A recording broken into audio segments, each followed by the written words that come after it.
En París, el cambio de paradigma fue, ahora todos tenemos responsabilidad, todos somos responsables y todos tenemos que mitigar.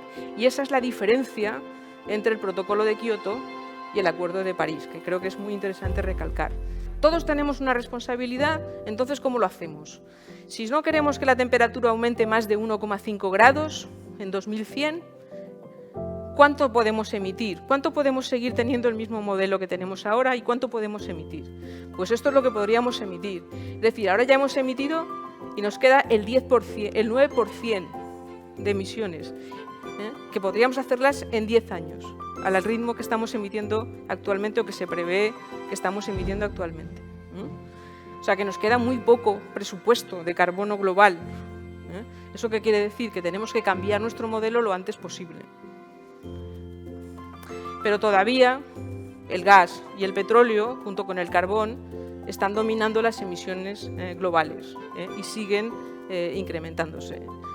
Bueno, hemos llegado a este punto porque el uso de los recursos naturales se ha triplicado desde 1970 y sigue creciendo. La población mundial se ha duplicado. El Producto Interno Bruto se ha cuatriplicado.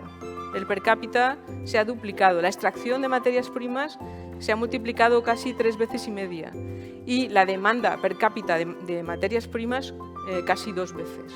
Porque la biodiversidad es el indicador de la salud de los sistemas biológicos que nos sustentan en el planeta. Entonces, el ver que el estado de conservación de las especies y de los hábitats que las albergan no hace sino que empeorar con el tiempo, o sea, lo que gastaríamos mitigando el cambio climático para obtener esa reducción de la contaminación son menores que el gasto sanitario que se generaría si no lo hiciéramos. ¿Eso qué quiere decir? Que a medio y largo plazo el tomar esas medidas tiene consecuencias económicas importantes y consecuencias en nuestra salud. O sea que las dos cosas están relacionadas. No va a haber un cambio radical. En primer lugar, porque un cambio radical es muy difícil de vender a todo el mundo. Lo que tenemos que hacer es demostrar que hay una transición posible y que esa transición además genera beneficios claros para todos. En el medio y largo plazo, a lo mejor en el corto plazo no tanto, pero en el medio y largo plazo va a generar beneficios para todos.